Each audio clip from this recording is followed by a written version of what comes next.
退房了，这是房卡押金，在这留了一个言：海阔凭鱼跃，天高任鸟飞。OK。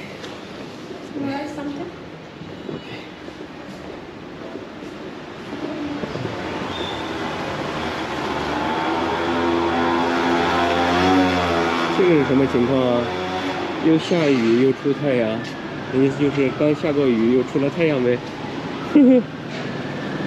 走。我住在这个青旅呢，住了3天吧，因为我要洗衣服，还想着看能不能自己做饭，所以我昨天晚上就预定了一个民宿，价格差不多，也都是130、40块钱，但那个民宿好歹可以做饭，有自己的独立房间。而且还靠近海边儿，我现在走路过去。这边是贝鲁特的老城，所以说交通非常的拥堵。我昨天去的那个特别好的区域，那边住不起，太贵了，想的也没必要。哎呦哎呦哎呦哎呦，它这里就是红绿灯啊、交通啊什么的，你看吗 ？Hello， 就是全凭大家伙自觉，你知道吗？反正老城区特别堵，还好咱也不开车。谢谢咱。现在是12点19分。它这边啊，真的是分街区，好街区啥都好。街区不行啊，垃圾啊什么的。我住的地方距离海边还蛮近的，就说那天我准备去的沙滩那边，结果没去。我要是住在这附近的话，就可以走路过去看一下。这个车好可爱啊！要把这个车改成一个房车是吧？拿上环球旅行。有点意思。我特别佩服他们，就是没有红绿灯，就是没有红绿灯，这个城市大部分时间的话，红绿灯都不会亮的，全靠大家自觉，就走就行了。你看在这都是摆设，因为没电，容易停电。我在这儿看地图呢，我一抬头，哎呦，长安奔奔，竟然这有一台，虽然说被人追尾了，还没得时间来修。我那天来过这边，走到这儿我才反应过来，就是这下边的。就这张图啊，让我分析出了是这栋楼，因为这边2棵树，对比了一下，现在是上7楼。哎呀，这个高层公寓，进来，我给房东发消息，房东还没回我。这个电梯，这个电梯估计30、40年的老电梯了。对，这个 video 7楼，这个电梯真的是好老。number 7。到了。OK。它应该是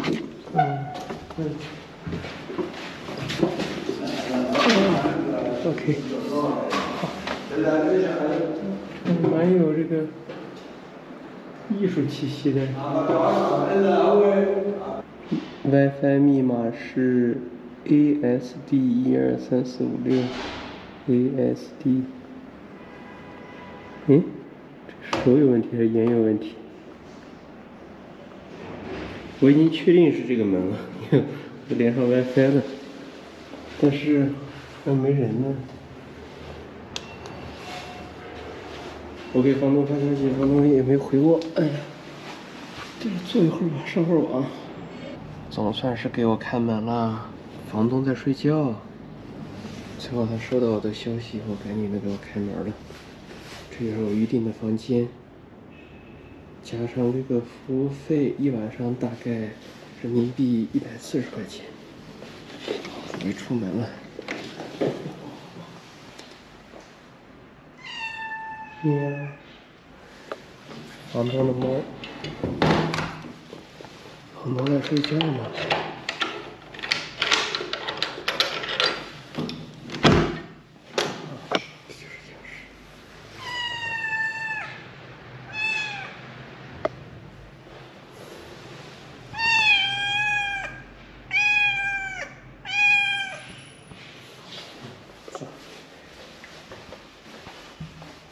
房东好像是一个搞音乐的，他的房子蛮大的，这是客厅，滑雪板，哇，它有4块板，挺厉害的。架子鼓，冲浪，这边靠近海边嘛，钢琴，这就是厨房了，哇，家里真的是好多猫啊！这里还有一只，厨房也可以，哇，这冰箱好大。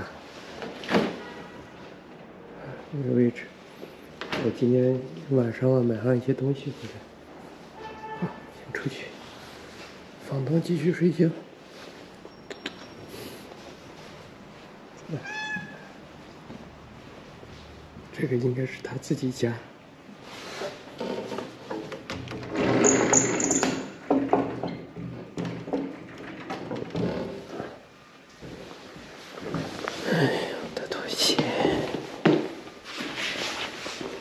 我今天选择的地方呢，距离海边只有20-30米吧。哎，吹得有点牛逼，50-60米。就是从这儿下去就到海边了。我就在这个楼上住，可以看到房东啊非常喜欢冲浪，他冲浪板都有好几块的，一个运动男孩。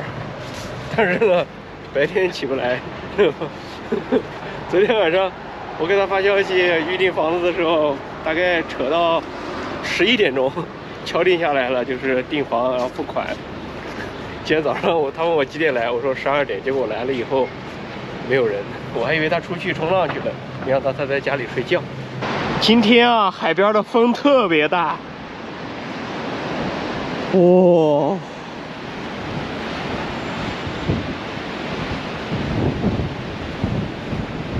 难怪要冲浪，这个浪也太大了。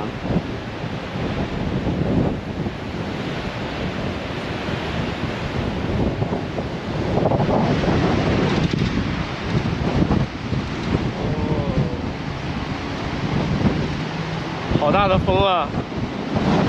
不知道从这能不能下去啊？哇，这吹的人抓不住啊！我到沙滩那边吧，还是这海边就是风大。就这样看这个浪，哪能游泳嘛？吓死个人啊！这个好像意思就是你要是在这游泳，容易被这个海流给带走，是吧？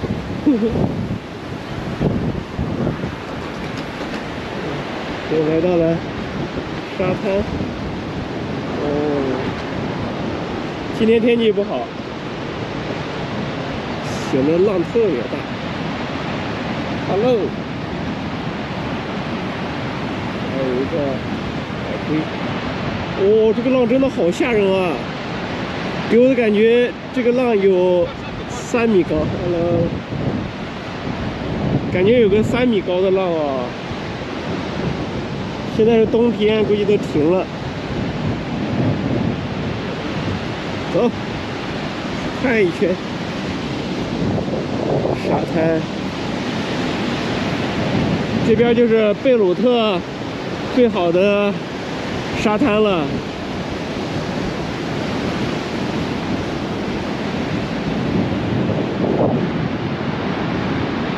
这个还有人敢游泳吗？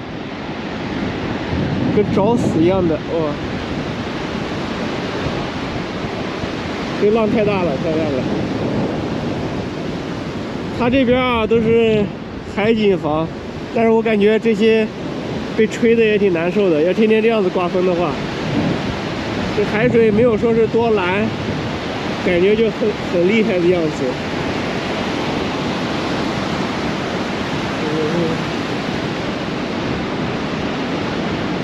我都不敢靠近，我害怕一个浪上来别把我带走。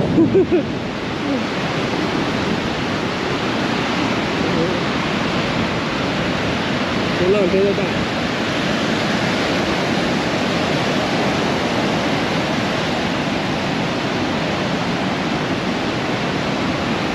哎呦哎呦哎呦！好的。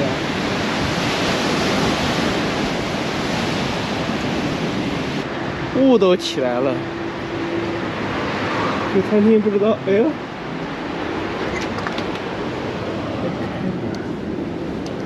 Open? Delivery. Eat food?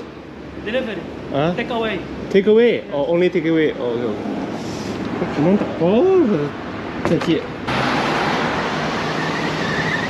哦，在黎巴嫩就是过马路太难了，就是你站在这儿，基本上没有人会让人的车，哎，太吓人了。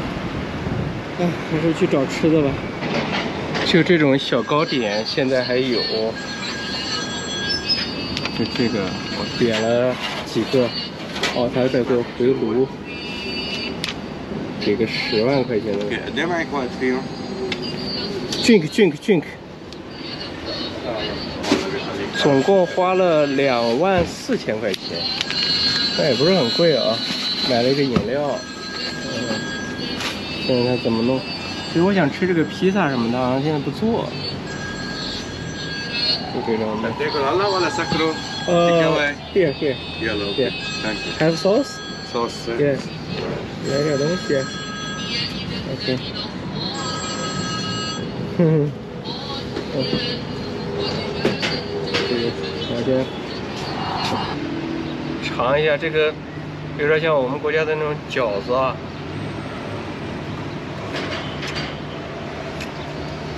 这是油炸过，里边包的是酸菜，真的蛮像酸菜的，就这种，味道还可以。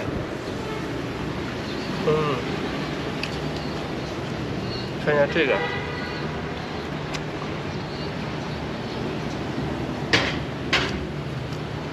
这一个5000块钱，这一个3000块。这是一些起司，还有一些酱，好像还有蘑菇。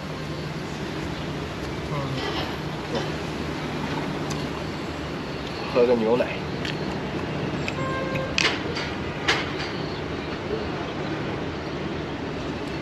哦，爽！这家店离我住的地方还不是很远，这样的话，我有的时候还可以过来打包点吃的。吃了饭我又要走路，去那边有一个中餐厅，我想去换点钱。这国家首都真的是没有公交系统的，也搞不懂。基本上都是开车、搭车、走路。像我没有车，不想搭车，只有走路。3公里，我吃完饭就走过去。这个5000块还不如这个3000块钱的好吃。然后就准备北上去迪利波里，然后又想着看办签证，如何去叙利亚。这2天的联系差不多就是250美元一个商务签，现在没有那种旅游签入境叙利亚，只有商务签，250，差不多是人民币1600哎。这2天谈好了，把钱打给人家。我刚才就是垫吧，走路过去到中餐厅，正儿八经的吃顿饱饭。这3天都没有吃好。好了，这个视频呢到这儿结束，希望大家能喜欢我的环球旅行纪录片，点个关注，点个赞。跑到这儿来真的是锻炼走路来了，因为没有这个公交系统，对吧？我也不想打车。小中国 Little China 啊，总算找到了。哎呀，走了3公里多，从这儿上的吧。他们说这家可以吃中餐，味道还不错。希望我能在这儿吃这顿饭，再花上一点钱。本地人。Hello， menu please。应该是塞尔巴尼中餐吧。哦，走过来快累死了。这是炒面，这是一个炒肉片儿，从李哥家出来，这已经是第4天了，都没有吃好。哎呀，总算是搞到一顿中餐。这炒面应该还不错，这种。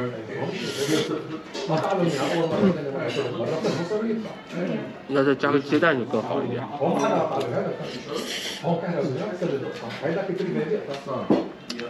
这国家我估计我应该能买到猪肉，因为它有40%多是基督教嘛。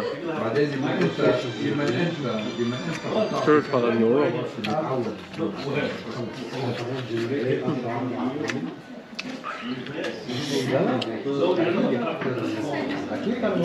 账单20万块钱差不多，刚好2张，有人找了3000块钱当小费了。哎，好累啊！我过一会儿还得想个办法去超市买上一点菜，因为我现在住的民宿可以做饭了。刚才跟老板徐哥，明哥，用这个1263块钱换了400万的这个黎巴嫩镑。这个呢也是我的一个失误和教训，就是我在非洲旅行的时候，我身上基本上都保持着1000多近2000美元的这个现金储备。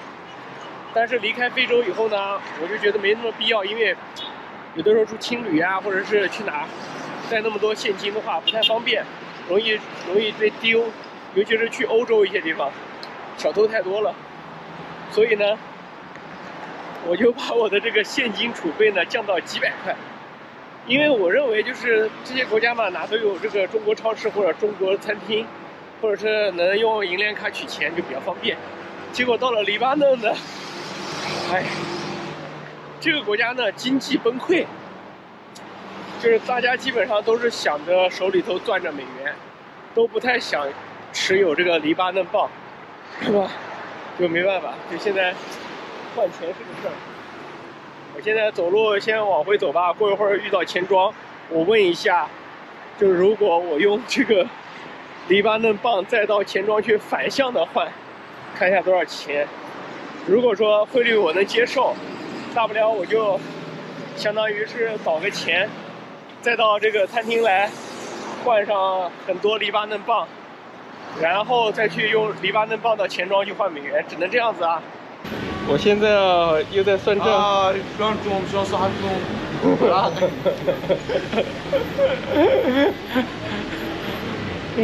我又来到这个钱庄，然后问了一下，我说我如果用黎巴嫩镑换美元多少钱？我那天不是换的是20400嘛，他说21000，就是今天的价格是21000，就是如果我要用黎巴嫩镑换成美元，那我刚才在那个大哥那是2万，多了几，多了1000块钱，10%是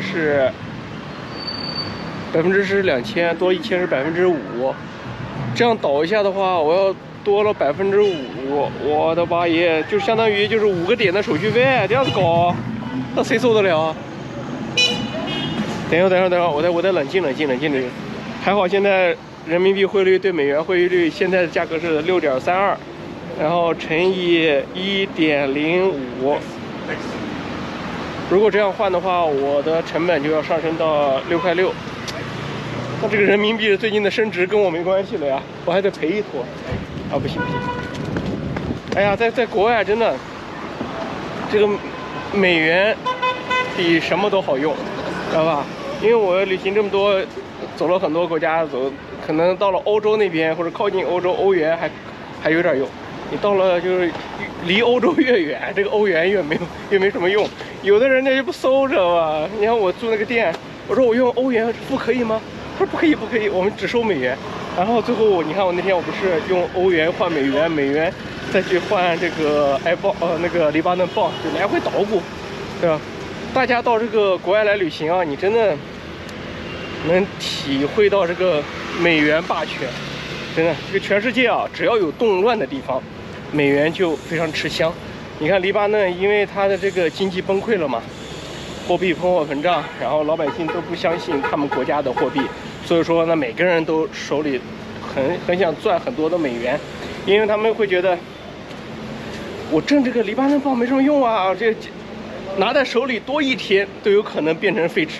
所以说呢，他们挣了钱以后呢，就赶紧的就想办法去换成这个美元，这样子的话安全。他们把美元攥在手里，或者是存在卡里，因为很多国家的它这个银行啊，它有很多个账户，就是比如说土耳其，你在土耳其银行开账户，它就是土耳其里拉账户，然后美元账户、欧元账户都有，你可以存各种钱进去，在这个网银上、软件上，你可以自由操作。这就是为什么土耳其里拉有的时候贬值非常凶，就是因为当大家觉得大事不好了，那赶快都操作去换钱了，你知道吧？导致的就是进一步贬值。就这样，你们看吧，这就是黎巴嫩首都贝鲁特，一个红绿灯有，但是几乎不怎么亮，就是普通的老百姓的街区红绿灯根本就不带亮的，你就不要指望红绿灯。它现在政府也处于一个没钱的状态，就非常的崩。很多人就说，那为什么不考虑用银行卡去取钱呢？因为它的官方汇率是1美元换1500啊，那谁敢取？我要是去取那个黎巴嫩镑的话，我要赔死，就相当于是你想的是150块钱，结果呢你花了1520，你花了2000，就这么个概念，非常吓人的。好了，我再冷静。大家到这个国外来啊，记住啊，一定要把这个现金，什么时候该多带点美元，什么时候少带点美元，都要分清楚。像我这一次就是没拎清，你知道吧？哦，对，这一个洗面奶13万。这个是。OK。哎，他们国家这东西好贵啊。这个是，哎，等内。这个已经是这一排最便宜的了，这个的话要19万。啊，再见，拿一个能买得起的吧。我也想买一个就是那种牌子的洗发水，但是没找到。哦，准备回去了，我还想呢，再去搞点菜什么的，红薯有没有？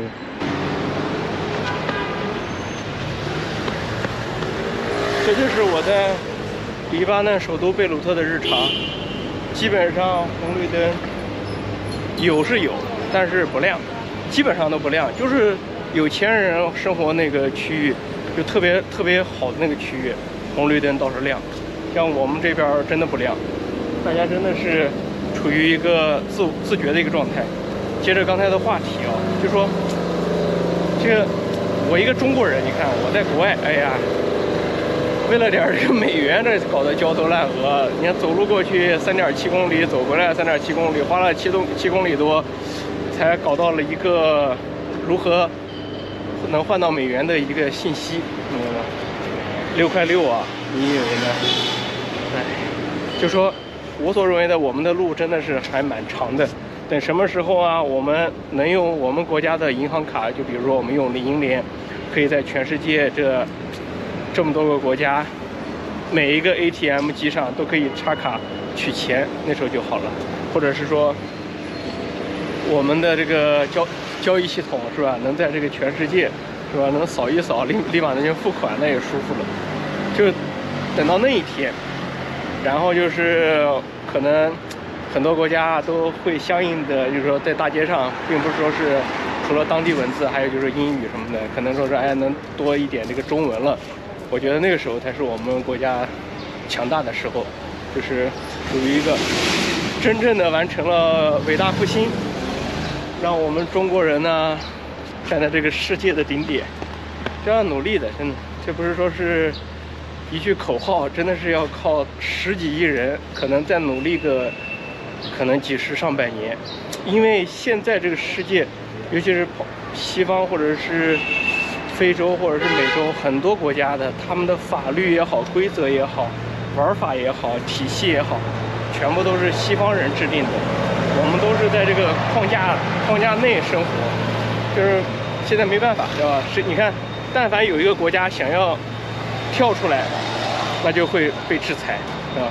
所以说呢，只有自己变得强大以后呢，才能去挑战人家的规则，才能呢制定属于自己的规则。好了，这是我的一点牢骚话。我现在目标不大，就是想搞个红薯，明天搞个红薯稀饭吃。11140多万，哎，14万7。我买了牛奶、燕麦，还有这个一个洗发水。OK， 拜拜。拜拜。啊，那行。死活都没找到红薯。今天出门很失败。又没买到红薯，是又没有换到美元。哎呀，人生有2大失败的事儿，一是没搞定红薯，二一个小事儿就是没搞到美元，又回来了。其实我为什么特别自信的能找到红薯呢？是因为我前面在这儿看到摆摊的卖红薯了，结果我回来有点晚了，这摆摊的下班了，所以说我就没有买到红薯。这是我住的民宿的厨房，还不错。只不过我没有在这附近找到一个菜市场，我找到卖肉的了，但是没找到卖菜的。我可能就随便去点这个了。反正我怎么能对付啊？环球旅行啊，想吃好很难，几乎是不要要求太高。所以说呢，大家有的时候看到我这种贼吃肉的时候，就是往死里吃，真的。现在就是贼挨打的时候。其实环球旅行啊，走的越久，走的地方越多，经历的事情越多以后呢，哎，我觉得我思想真的是也变化了。你看我没有那种。就是哎呀，谁谁谁买了套大房子，哎呀，谁谁谁买了一个豪车，或者哎呀，谁谁谁找了一个漂亮的女朋友之类的这种，我不会羡慕别人，是吧？虽然说我确实没有这种，但是我也不以物喜，不以己悲。对，而且每天的话，就是有的时候真的那种小幸福很简单，就是。如果我到一个国家，哎，我想吃红薯稀饭的时候，我能买到红薯，这个红薯我还能吃得起，或者是我想吃这个白菜的时候，这个白菜我也能吃得起，能买得到，我就觉得蛮幸福的。对要求很低啊，就是你看像我这个衣服，穿了至少3年了吧，不会觉得有什么，人嘛。怎么舒服怎么过自己过的，就是不管怎么样，这都是我的人生，对吧？我也不在乎就别人怎么想了，现在就自己过自己的。因为我很想的就是在我年轻的时候，目前为止现在是一个人吃饱全家不饿的状态啊。多走一些地方，多去见一见世面，走上100多个国家，我到时候全是故事。有机会我真的是想写书，因为我觉得自己脑子里还是有点东西的，只不过就是在视频里的话，有的时候实在是懒得表达，对吧？就是不说，就这么一个。好，这个视频呢到这结束了，希望大家能喜欢我的环球旅行纪录片。我的话，明天可能去博物馆，因为星期五嘛，星期五他们这儿上不上班我也不确定，知道吧？有些国家星期五不上班，星期六不上班，星期天上班。如果说明天博物馆去不了的话，我就想着打车去那边有一个溶洞。虽然说我上一次在那格鲁吉亚去过一个溶洞，但是那个溶洞我就觉得没什么看头。就是这边他们又说这个溶洞非常好，都推荐我去，我就很纠结。然后因为搭车过去100块钱人民币，搭回来100，就是啥都没干，200块钱没有了。如果说要是风景再不好的话，我就想哭了。Hello， 大家好，我是鞋底。我现在呢是在黎巴嫩的首都贝鲁特。今天呢，我准备去参观贝鲁特国立国家博物馆。在参观这个国家博物馆之前呢，我先给大家梳理一下这个黎巴嫩的古代史啊。与其说是黎巴嫩的古代史呢，不如说是地中海东岸这一块的这个古代史。因为黎巴嫩的国土面积非常的小，只有1万平方公里。什么概念呢？我们北京有16000，它只有1万，你就知道了，地方非常小。但是呢，历史真的是蛮久远的，就是说是在这个公元前3000多年，就是距今现在有5000多年。这最早的时候，腓尼基人呢就在这个地中海东部沿岸呢建立了很多个这种就是应该算是奴隶制的城邦。我们呢过2天要去北上，就去一些就是遗址去看一下，那些城市都真的是距今现在有这个4、5千年历史的，都是腓尼基时期的一些遗址。到时候我会再讲这个腓尼基人的这些事儿。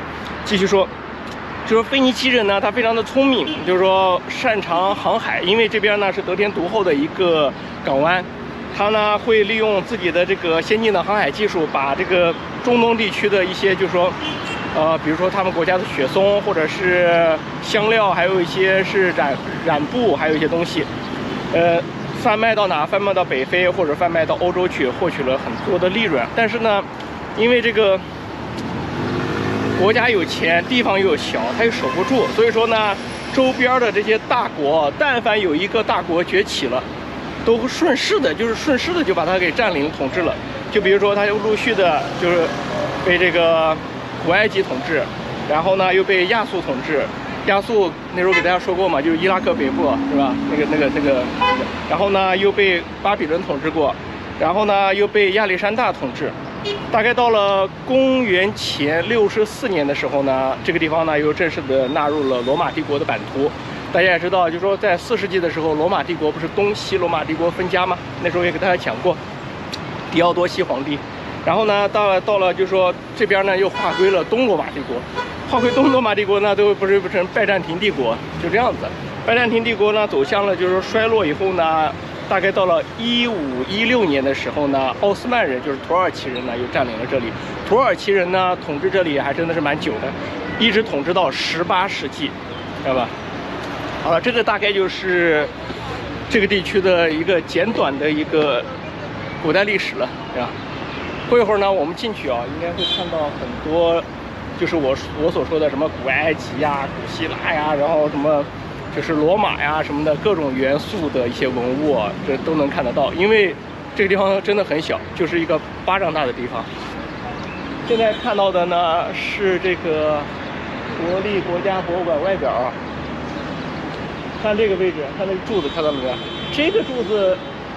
要是没有深研究过埃及的历史的，还真的是讲不出来。这个其实就是埃及那个古埃及宫殿元素，就是那个纸莎草捆，就是他古埃及人不是做那纸莎草嘛，他把那个纸莎草那个捆在一起，这么一个元素，就是你看，就这么一个。好，现在我们正式进去参观一下。参观时间应该是早上的9点到下午的5点。但是他们告诉我，其实2点就关门了。星期一是闭馆的啊，再进去还要买票。18岁以上5000块钱，18岁以下应该是1000块钱，很便宜，5000块钱，5000块钱才相当啊。是吧？哦，啊。这是1楼大厅。我们从哪开始参观呢？我估计大家会从左边，我就先从右边，一起来欣赏一下。这是西方大理石雕刻艺术。他们有的时候真的能把大理石雕刻的非常有韧性、质感，有的真的能雕出绸缎的感觉，技艺真的是非常高。我随时呢准备翻译，应该是英语翻中文就行了吧。这个是罗马时期的大理石，但是时间呢不确定。那继续，这也是个罗马时期的。这个啊是罗马时期的棺材，罗马贵族的棺材。我见了好多个这个了。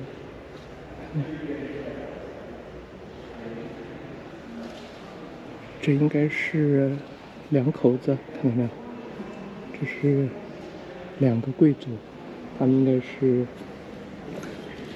被派到这边来统治这里的。罗马人最喜欢的贵族就是喜欢死的时候用一口好棺材。这个棺材只能算是一般了，因为我去见过的好棺材真的蛮多的。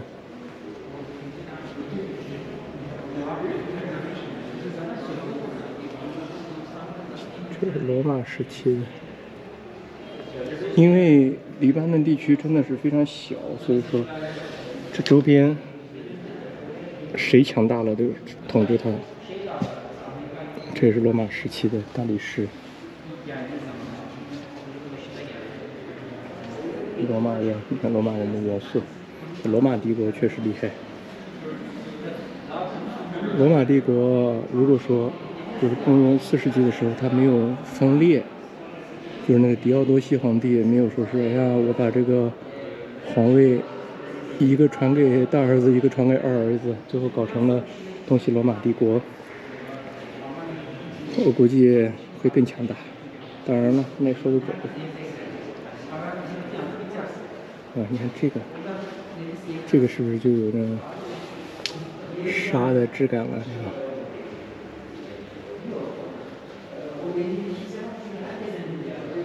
这都是罗马时期的，看罗马。继续说着玩啊，就说这个罗马帝国东西分裂了呢，造成了一个局面。造成了什么局面呢？就是现在这个西方世界，一个天主教，一个东正教，互相不对付。因为拜占庭帝国呢是东正教，最有意思的就是攻入这个君士坦丁堡，就是攻入把这个拜占庭灭掉的呢是西罗马帝国的十字军。现在一说，黎巴嫩呢，曾经在大概7世纪的时候阿拉伯人强的时候呢，也把这里占领了，直到说是11世纪，这个十字军东征的时候，才把这里给抢回来。最后又是土耳其人、奥斯曼人占领了这儿。这个是什么？哪个女神骑在一头牛上？好的，翻译一下。这个叫做绑架欧洲比布鲁斯3世纪。这个比布鲁斯看到没有？比布鲁斯我们到时候也会去。这不会是从比布鲁斯遗址里头挖掘出来的吧？就是腓尼基人在这个地中海沿岸修建的一个城邦比布鲁斯，大概距离这里有40多公里吧。我过几天就过去，那边有个城堡遗址。环球旅行就是了解历史，慢慢看，不着急。这是罗马时期，怎么几乎都是罗马时期的？看有没有精品。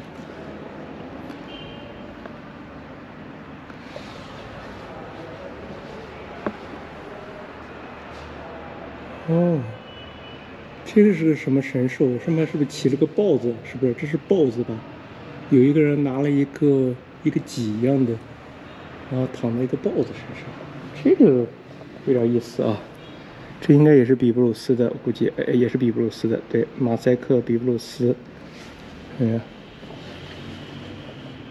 公元前3世纪。这个博物馆真的挺好的，你看它这是真的话，它能允许这么近，这是马赛克啊，挺好的。这些就一般了，再仔细多看一下，这是个什么文字？这种文字哦，哎，看着很有意思啊，应该是像英文是吧？看见没有？继续说一下这个英文的演化，就是腓尼基人呢，利用这个就是苏美尔人不是发明了楔形文字嘛，然后他们把这个苏美尔人的楔形文字又结合这个希腊人的，不是，就改变了一下，然后呢，他们又传到了就是这个文字这一套系统啊，又传到希腊人呢又给加了一点，然后呢，最后就变成演化的，就是现在的这个英文26个字母，是这样子的，是吧？就说现在的这个什么文字体系，很多都是从人家那个腓尼基人当时研究的体系继续演化的。哦，刚想说什么？哦，想起来。那我这个脑子也不太好了，是吧？就是像现在的这种文字，看看这种文字啊，就是腓尼基人用这个苏美尔人的楔形文字和古埃及人的象形文字结合的，然后更利于书写，因为他们要就是做生意货物，然后他们又要去欧洲，又要去这个就是非洲北非，所以说呢，他们就把这两个文字相结合，哪一个好书写，咱就演化一下，渐变一下，最后呢传到了这个希腊那边呢，最后再把这种文字再改进了一下，然后又传到欧洲，最后呢才有了就说现在这种26个英文字母是这样子的啊，讲通了。看一下，先看一下这个是什么东西。这个视频比较长啊，这是贝鲁特的，这是个马赛克，什么的冒险。就是逛博物馆呢，尽量的不要着急，知道吧？慢慢逛，来一趟也不容易，是不是？啊，这是一个大幅了。这上面画的有鹿、鹤、牛，这是熊吗？人、马、野鸡儿，好多那个东西我都不认识。哦，不认识的那是棵树，我的妈耶！我还心想是啥动物长这样呢？鸟和棕榈树的马赛克，是吧？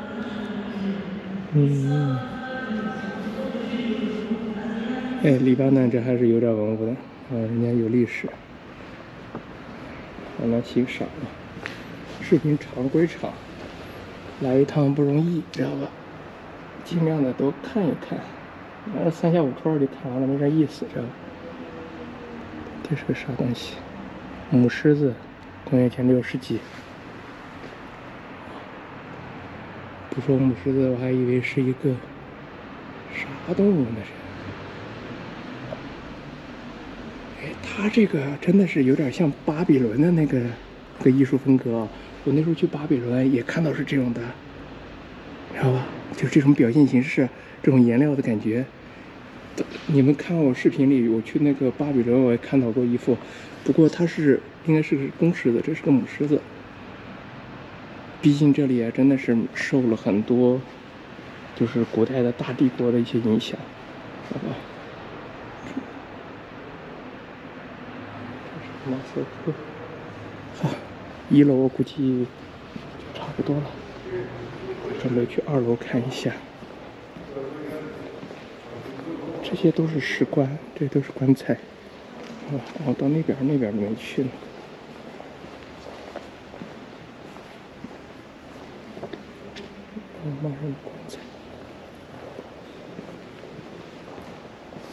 我终于看到了埃及元素了。好，我们直奔埃及元素了，好吧？这都是棺材，感觉都是夫妻合葬的棺材。好，那边是罗马的，这边是埃及的了。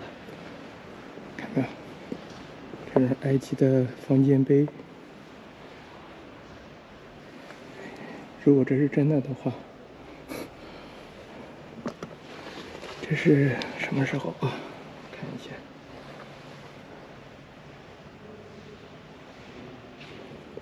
也是在方尖碑神庙的比布鲁斯的。这是一个神庙上的方尖碑，尖的那一节儿，也是从比布鲁斯挖掘的。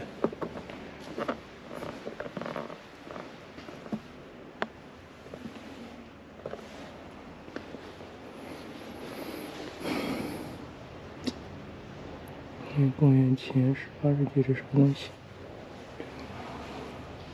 就一块石头，看不出来呀。看一下啊，这是哪一个崇拜的人什么的，翻译了跟没翻译一样的。哎，这个我就能讲一点了。这走的多了，看，这个就是太阳神阿蒙，记住啊，这是太阳神阿蒙，就是头顶上有这个太阳的感觉的，这是阿蒙，这是古埃及的主神，这是阿蒙，这个是谁？让我猜一下啊。好了，猜不出来，这是赫梯人吗？不会吧？是不是？翻译一下啊，尽量的翻译一下。看这个就是古埃及人的象形文字，看到没有？这是古埃及人的象形文字。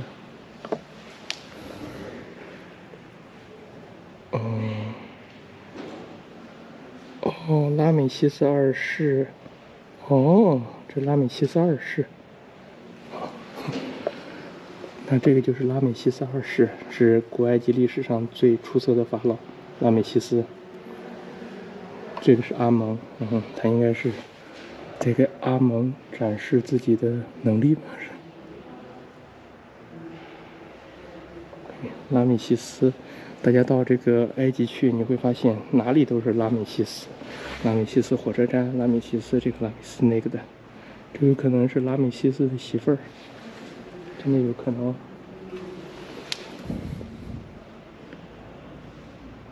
还这不是，不好意思啊，没查出来是谁，但挺像的。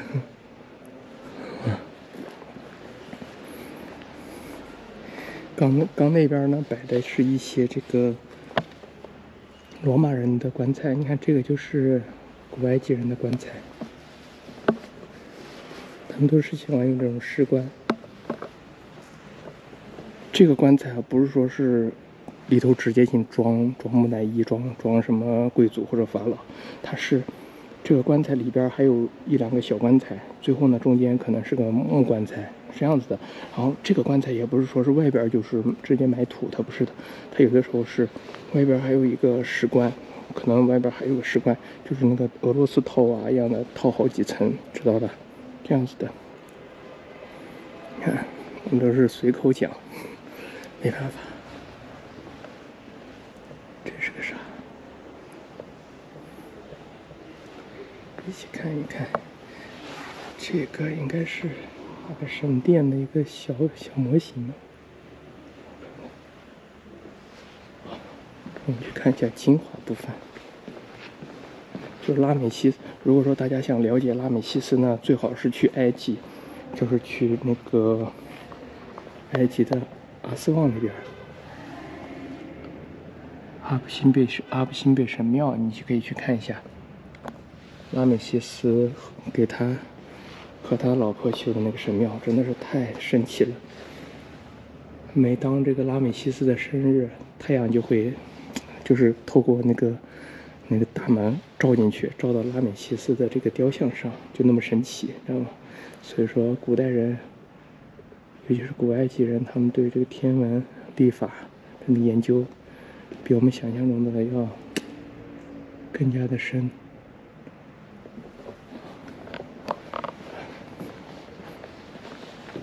看一下中间这个人是谁。这就是你看，因为他们这里是被古埃及统治过，所以说能挖掘出来一些这个古埃及的文物是很正常的啊。这应该还被火烧过，看到没有？好了，如果不猜错的话，这个石灰石也是比布鲁斯，日期未定。啊，至于是哪个法老呢，我也没搞懂。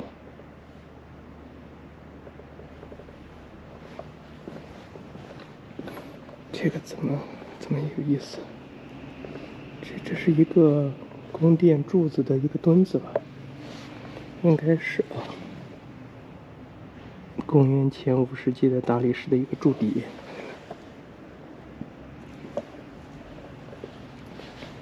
好了，哦，就这个墩子，一个柱底，然后还有一个垫板这样子。了解了。哦，有点意思啊。看这一块修复过的，就应该是放到柱子上的。2头牛。哦。那他们当时这个技艺真的蛮不错的，挺有设计感。这个西方式的这个建筑风格，几乎都是石质雕刻，叫公牛，应该叫资本的公牛的资本吧，什么东西？这蛮有力量的感觉，看看。1楼呢，基本上就参观完了，我准备上楼。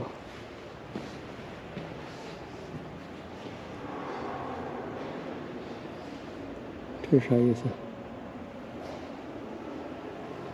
连翻译都没有，估计是个现代作品吧。这个博物馆规模倒不是很大，但是它建的真的是让我觉得蛮舒服的，因为它没有说是把这些文物都全部拿玻璃罩罩起来。好了，啪啪打脸，刚说完。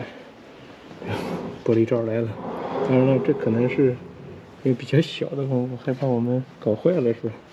这是一些陶器，哇塞，公元前4000至3200年，那这就是腓尼基时期的陶罐什么的了。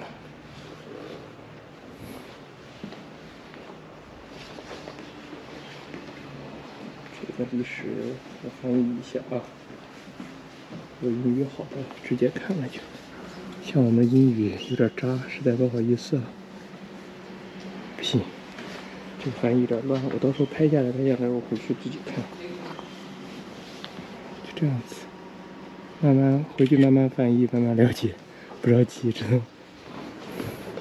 这不是古埃及法老的，很聪明。这不就古埃及法老吗？看到吗？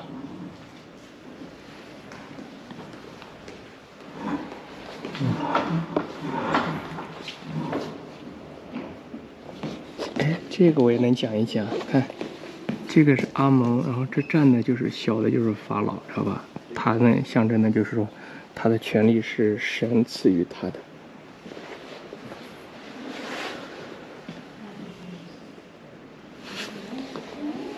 这是个玩具吧？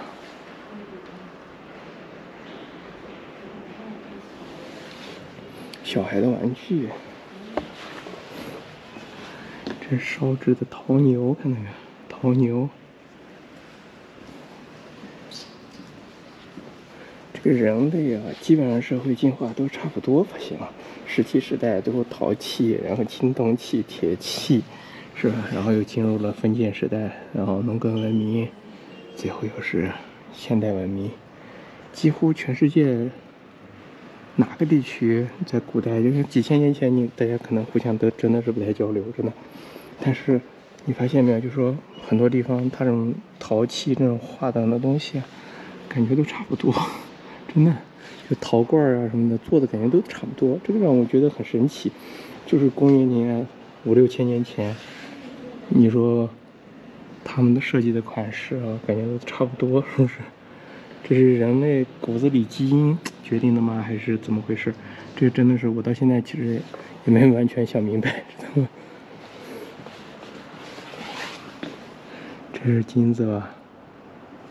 而且还有一个有意思的，你看，地球上哪个地方的人都喜欢金子，不管在多少年前，你不可能说是在几千年前，你看东方人也喜欢金子，是吧？西方人也喜欢，然后中东人也喜欢。那谁告诉他们的这个金子是好东西？是不是？那都是不约而同的，就大家都喜欢用金子，是提炼金子，然后呢，就用金子来做首饰啊，然后做器皿啊什么的。你看，当然了，跟金子的特性有关系，就是不易氧化呀，然后延展性呀，可能有关系。但是这也太神奇了，是不是？这是法老，这应该是个铁的疙瘩吧？哎呦，少儿不宜。那个年代都喜欢流行这样的艺术吗？看看这个是不是？这个，哎，你看这个还穿的高跟鞋，看到没有？拿了一个权杖，高跟鞋。慢慢看啊。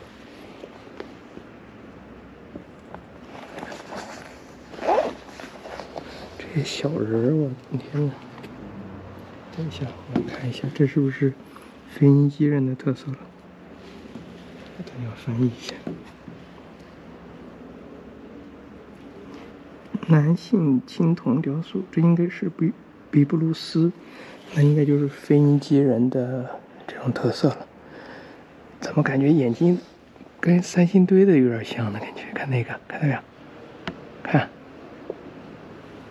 腓尼基人可是距今有4、5千年历史的，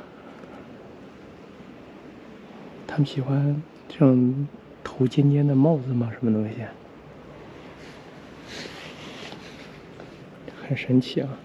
这小人，这都是。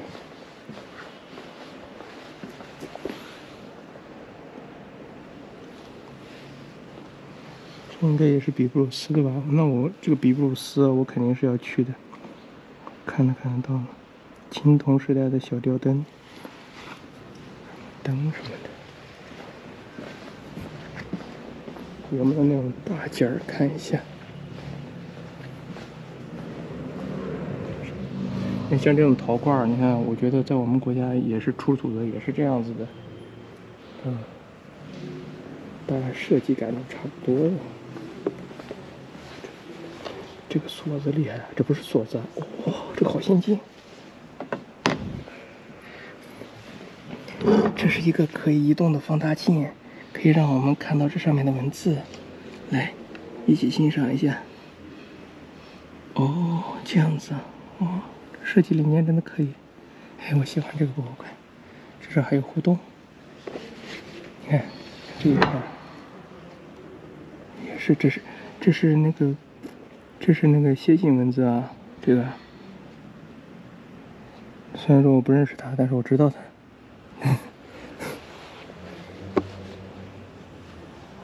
你看这些文字，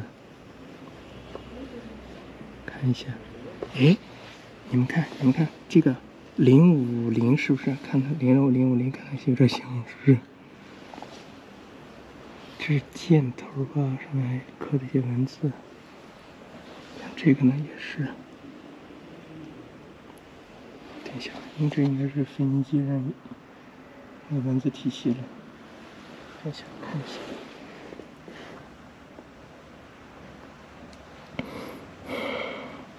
对。伪象形文字，比布鲁斯的，这应该就是腓尼基时期他们的研究的那个文字，就这样的。这块铁皮上那真的是有点东西了。继续溜达，大家看这个，这个是一个陶制的面具，公元前7世纪，有什么用呢？就是葬礼，应该是把它盖在死者脸上，看到没有？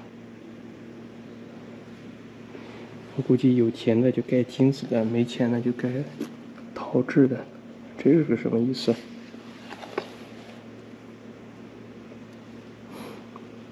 圈在那约瑟夫·杜梅的古罗和紫色的染料。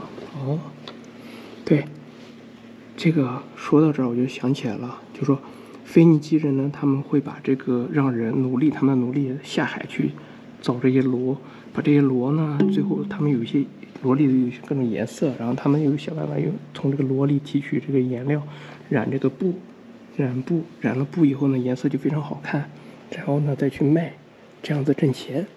哦，我都是看到哪儿说到哪儿。这个小孩还蛮帅的啊，是吧？走。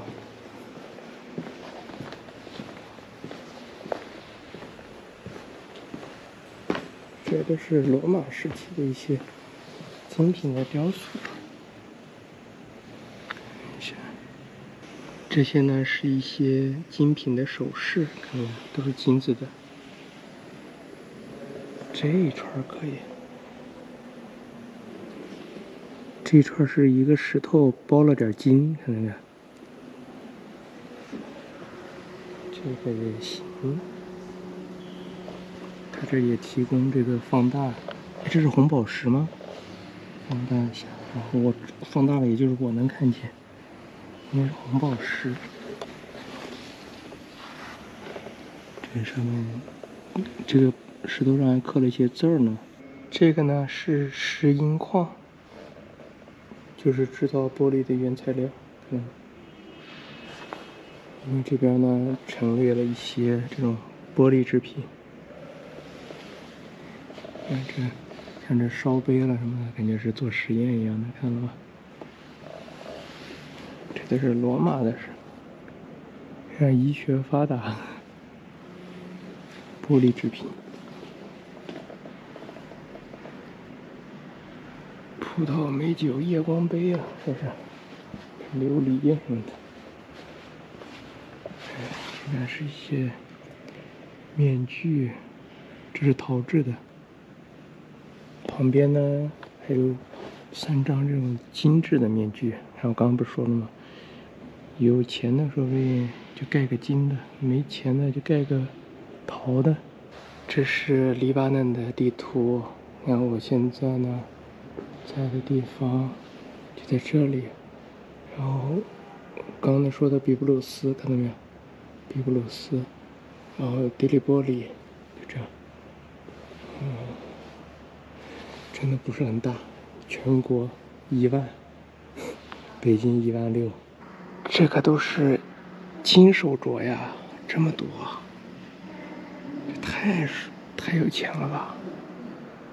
这比现在那些奢侈品设计感还好，感觉。这是金耳环吧，应该是。这也是金手镯。蛇的这种，看一下，这是金项链儿，这个有点值钱了，这个。哦，这个手镯是空心的，咱们空心的，这实心的呢有点重，估计吃饭手都抬不起来。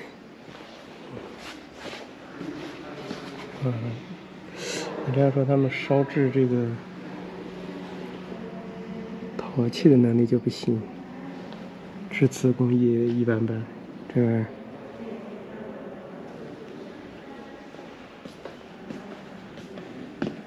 这水壶啊，是罐子。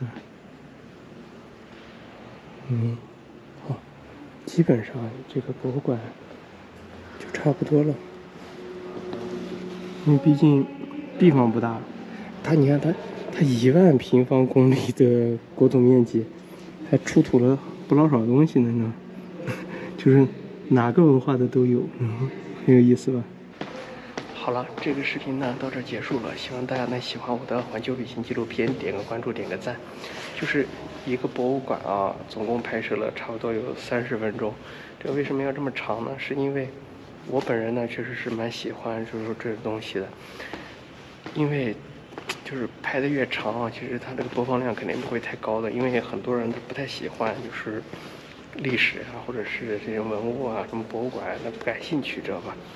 但是我总觉得就是说，但凡有那么几百个人，如果说能从头到尾的看完，他蛮喜欢这一块的，然后呢他又来不了，是不是？那么这个视频的价值就在这里，就值了。好了，就这样子了，希望大家能喜欢我的环球旅行纪录片，点个关注，点个赞，拜拜。这边呢是一个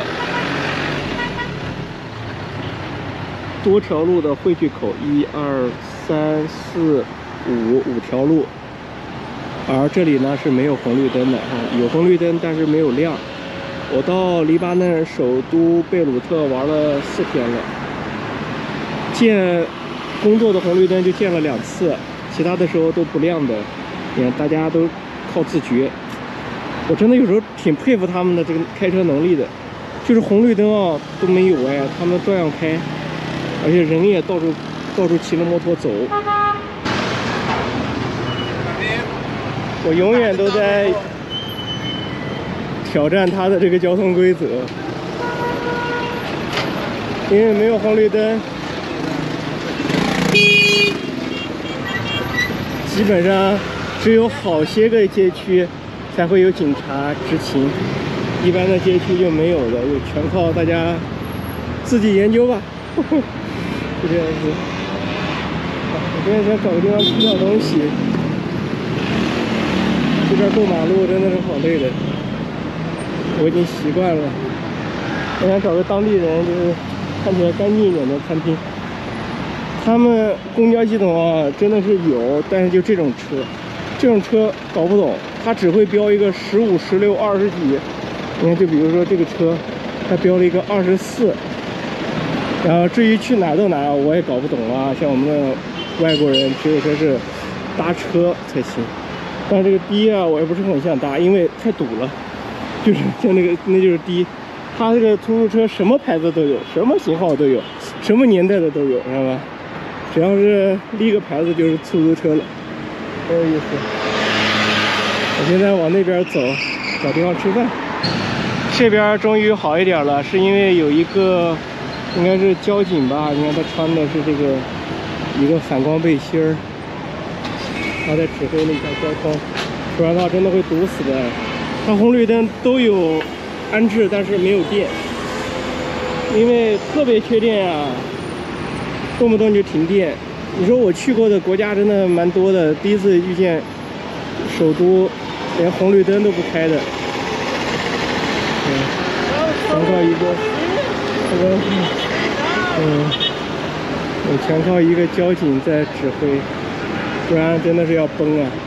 就说你像伊拉克呀，或者有些国家、有些地区啊，也缺电，或者是打仗了怎么样子，他至少是把红绿灯给搞开吧，社会正常运转嘛，就是烤肉。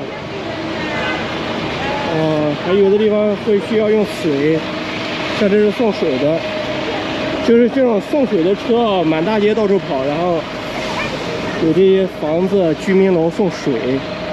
他们的淡水，我现在给大家讲一下。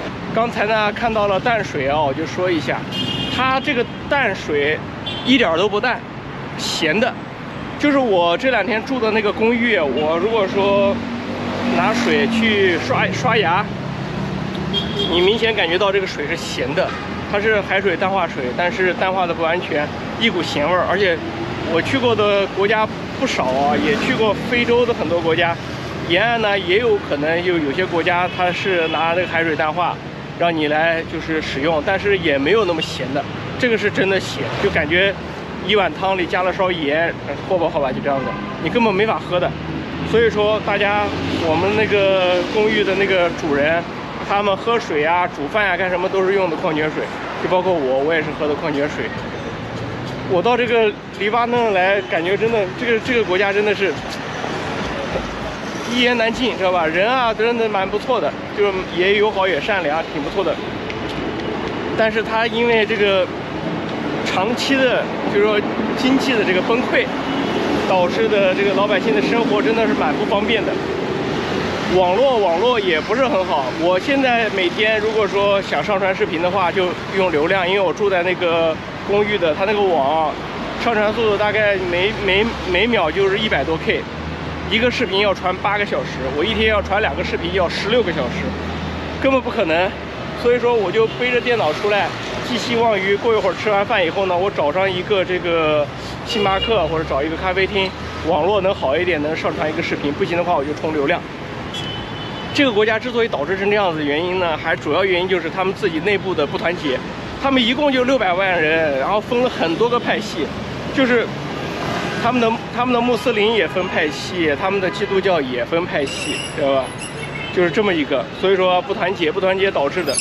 还有就是他们的位置呢，又靠近叙利亚，又靠近以色列，而这个以色列和巴勒斯坦的战争呢，导致了很多巴勒斯坦的难民呢就涌到了这个黎巴嫩南部，造成了黎巴嫩南部地区呢又不稳定，而这个涌过来这些人呢都是穆斯林，又跟这国内的穆斯林呢又团结一致，然后呢又想的就是获得更多的权利在黎巴嫩，最后又爆发的就是基督教和这个穆斯林之间的战斗，一打10几年，从75年打到90年，打了10几年，最后联合国在各种调停，是这样的组成的现在的政府。好不容易呢过了点好日子呢，又是各种小闹腾大闹腾，反正就是因为毕竟位置啊就是处在中东，真的非常尴尬。你看，没有黄绿灯，就全靠一个交警在那拿嗓子吼。完了，这人真的是蛮热情的，人都挺好的，我觉得。唯独就是这个国家真的是需要团结起来，然后改变自己。真的，他们要是不理解到，就是说是团结一致啊，才能就是说是把这个国家一点一点的往好的方向发展。如果说还是这种派系斗争的话，真的是，我觉得真的是太惨了。因为他们按理说的话，建设的也不错，就是以前号称的是中东小巴黎，结果呢，你看这个中东小巴黎现在红绿灯都亮不起来了，这个真的是有点想的，觉得很讽刺，知道吧？就是饮用水也是比较咸的，就不说饮用水，就生活用水吧。你看我每次过个马路，我都要好好的看，因为摩托车、车都是混乱的一个状态。文明出行，平安你我他，这是中国产的呀！这个温馨提示，我的妈耶，有点意思。在这个餐厅吃个饭 ，Hello， 现在餐厅还不错。吃一个烤肉吧，一个拼盘，加一个可乐，大概10万块。他这个水质啊，差的还蛮大的。我第一次住的那个酒店呢，水就不太好，然后现在换的那个公寓水最差，咸的。我刚才去他这边卫生间洗脸洗手，他这边水又正常，这可能跟买的水有关系，就是哪个公司进化的水我估计，因为大街上有很多这种就是水罐车到处开，上面就写的就是 water 这样，然后随处可见的就是这种给人家送水的情景。哎呀，来到中东也离不开这种烤肉，其实就是土耳其烤肉，在这边市场占有非常大，你想不吃都难。我也想找一家就是当地餐，结果走了一圈没找到，我有点饿了。我先吃饭，吃了饭我还得赶紧的找地方充值网络充值了，因为我怕明天周末不上班，知道吗？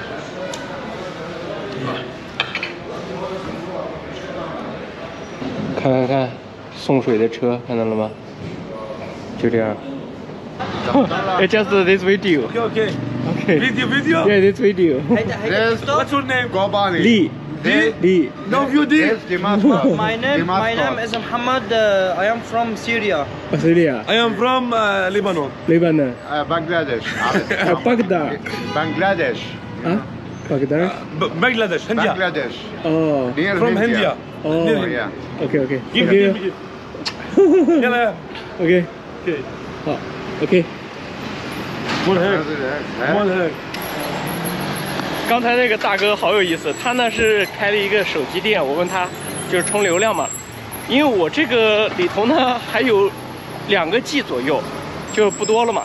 我说你给我充20个 G， 他说不，你把这个用完了你再来找我，因为他人真的是非常好。我前面问的别人啊，给我乱开价，你看20个 G 他才给我开10万，就相当于是31人民币20个 G。而上一次那个就是我办卡，我办卡的时候呢，应该是被坑了，应该是我感觉得到，就是他只给我给了10个 G， 就收了我24美元，正儿八经的没有那么贵的，知道吧？所以说有的时候还是要注意，没办法，刚开始到的时候你行情不懂的话，被坑个几美元什么的都是很正常啊。现在，然后他就说，来，我给你能不能给我录一段，过一会儿。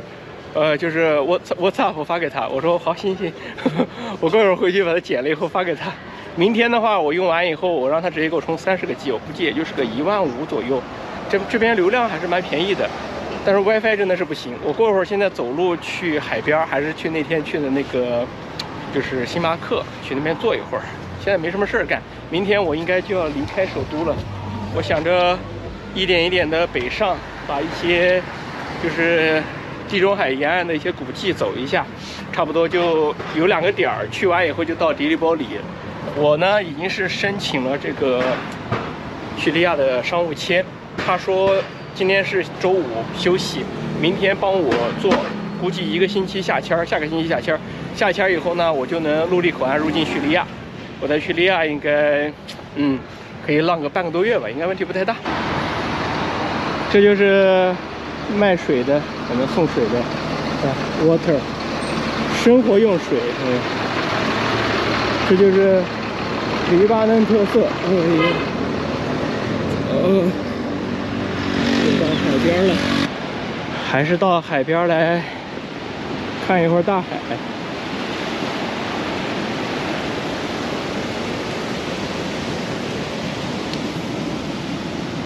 它这个是什么石头呀？怎么感觉跟其他石头都不是一起的，是单独的一样的，有点像化石的感觉啊，是吧？一块一块的圆的，这个。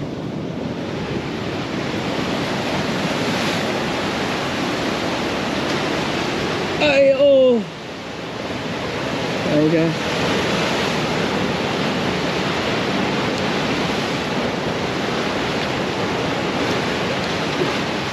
真的没有海鲜可以捡的，说好的赶海，我觉得赶海赶到海鲜啊，概率真的不是很大。但是我看人家那个视频，觉得好牛批，啥都能赶到，挖个坑随便锚2下就赶到了。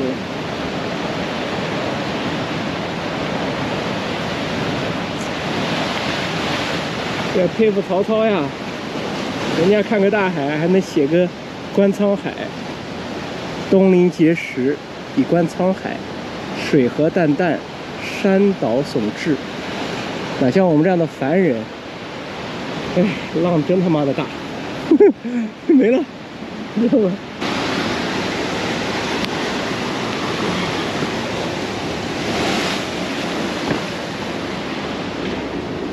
包放到那儿应该没问题。下来看一下。就看这沟里有没有东西。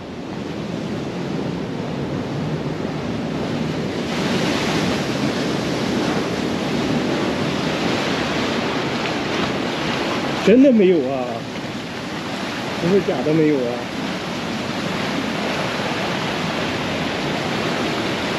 为什么这儿没海鲜呢？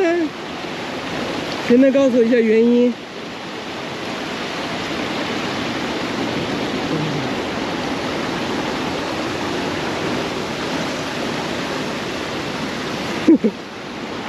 居然看不到海鲜，真的太难了。这是星巴克的网速，上传一个视频需要14个小时，还不如家里呢。哎，真的是。太可怕了。哎，我在这儿休息一会儿，还是回家吧。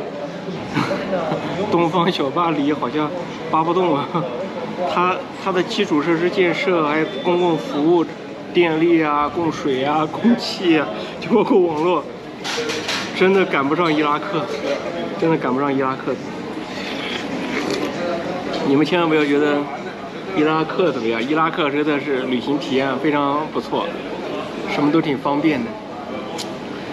它这更赶不上黑非洲很多国家，因为黑非洲很多国家这个网络也非常好，因为都是我们建设的。还有你别看这个，就是土耳其，就是感觉非常现代化，它的网络非常渣，有的想不到，知道吗？我以为这个黎巴嫩在我心目中啊，就是至少网络应该非常好，但是你没看得到。我每天为了上传视频，就是绞尽脑汁。还好呢，明天呢，我已经是昨天晚上用流量上传了，我过一会儿呢，再用流量再用完，然后回去的时候呢，找那个大哥再充上个30个 G， 然后就可以了。现在就这么一个打算。好了，这个视频呢到这儿结束，希望大家能喜欢我的环球旅行纪录片，点个关注，点个赞，就这样子，拜拜。哇哦，我现在拥有了30个 G， 哇，可以，好，给钱 ，Thank you， 可以，都给姨了。么，我们2个人当小费，可以。其实啊，我自己还下了一个软件，我给你们试一下啊。就是我下了一个这个国家的软件，我先连上热点，可以查一下，现场查。其实我也想用自己的信用卡在网上买流量，但是特别贵，因为它的官方汇率比较扯。这是这个公司的。那我现在看我的这个套餐，看这边就有30个 G 了，我随时可以监控我的流量、套餐什么的，还不错吧？我现在是越玩越精了，知道吗？只不过就是它的官方汇率确实差。如果说我想买30个 G， 可能要50美元，但是现在这里只需要10美元。那个昨天的大哥他还没上班，因为他老板嘛来的比较晚一点。我现在已经获得了30个 G 的流量。这个国家流量不是很贵，很便宜了，30个 G 才10美元，60块钱。当然了，也跟他不坑我有关系，因为有的人给我开的也蛮高的，就是那种就是明坑。你去问他充10个 G 多少钱，他就会说10美元或者6美元。这个还是得注意。我现在准备搭个车吧，试一下出租车，搭到那边有个蓝色清真寺那边，找一个公共交通。我想北上去那个叫做朱尼耶那边，这开价还蛮高的，3公里都开价8万，25块钱。哎，我就不考虑了，我还是自己走过去吧。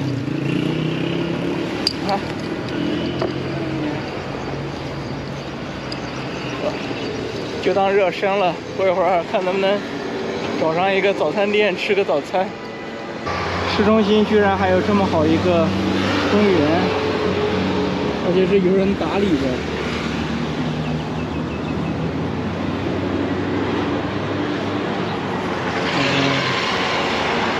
这边就有商业 CBD 的感觉了。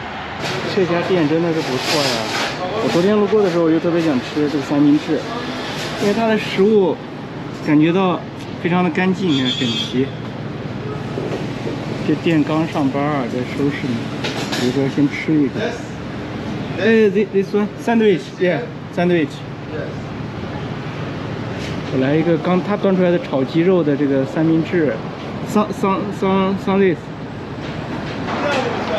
一个三明治加1瓶水，居然要10万块钱啊！已经好了。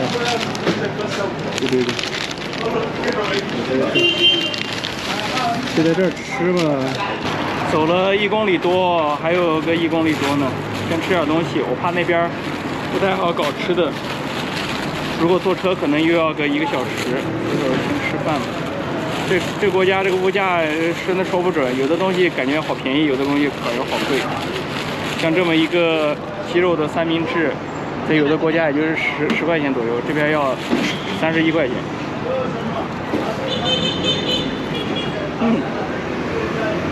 不过味道非常不错，新鲜。因为它那个鸡肉好像很多菜都是刚端出来的，我在那等了一会儿。我还加了一点酸黄瓜和白菜。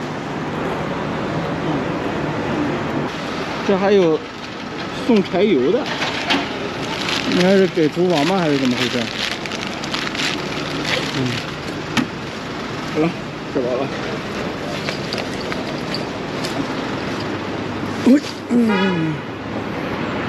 长路漫漫，继续闯啊！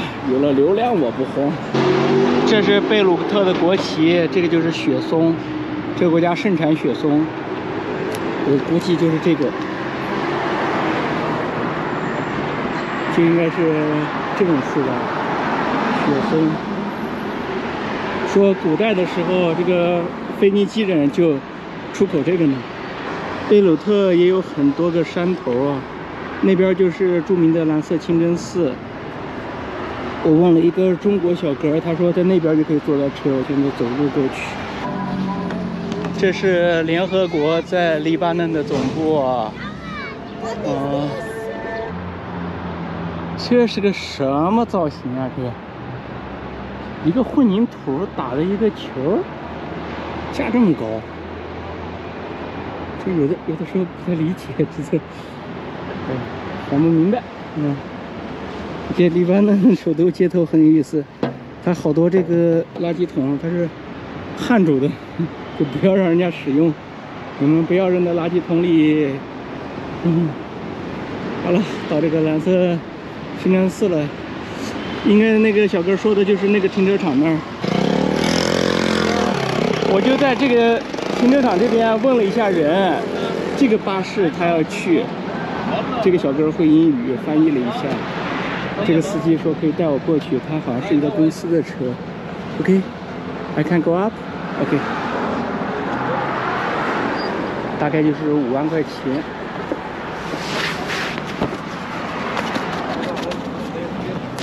他不会说英语，但是他意思就是，应该是让我把这个领上去。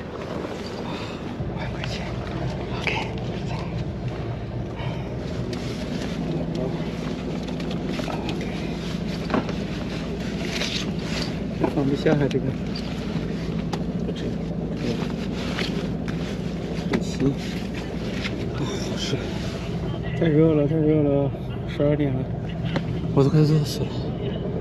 我还穿的秋衣、秋裤。其实黎巴嫩啊，它底子不错，人家这海边被炸的，它底子真的不错啊。东方小巴黎，它不是白来的，人家几十年前就发展的非常好，非常富有。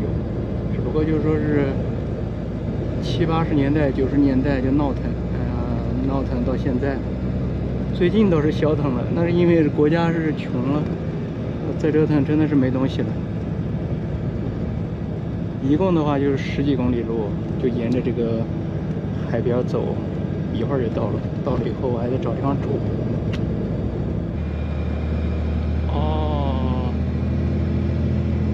山上还有一个雕像，这都是看海的，海就在这边。这山上都是房子。我现在不是找了一个位置吗？这儿这个酒店，一晚上100多块钱人民币，我还能接受。我现在等快到了，我就给司机讲一声，我要下车。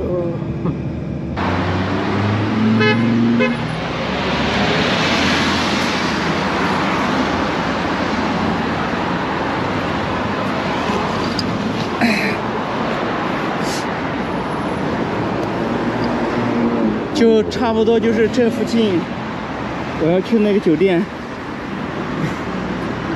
哎呀，旅行啊，就是折腾的，太热了，我感觉我过一会儿要把秋裤脱了。这里有一个教堂。今天是礼拜几啊？今天是礼拜6啊。我看的那家酒店，就在前边，很近。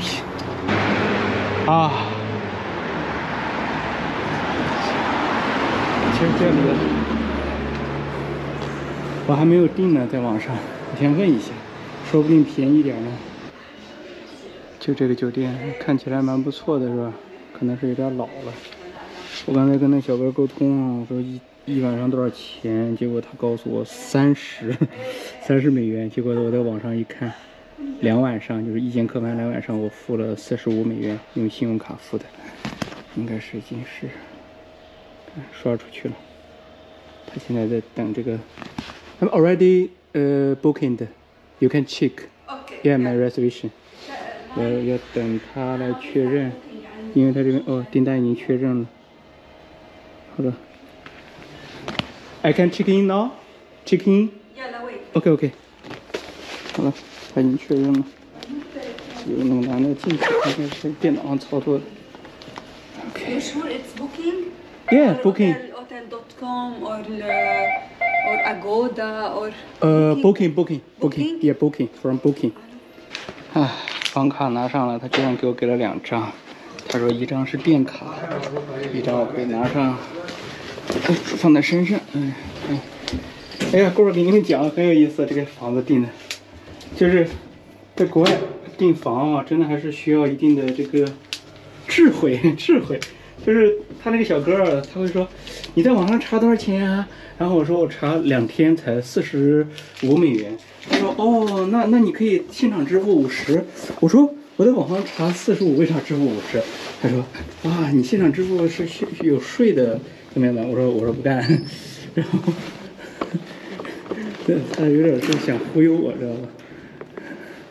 然后他就说，那你可以现在刷卡，就是在他们这儿刷。哇，这个酒店可以啊，这么便宜的价格住了这么好的酒店，我都不敢相信。这是我的房间吗？215，不是205。好了，这家伙应该是没有给我一个靠海的位置。好，在这儿，不管怎么样，住下来了。好像也没有靠海一说，因为它本身这里就看不到海。啥意思啊？这个东西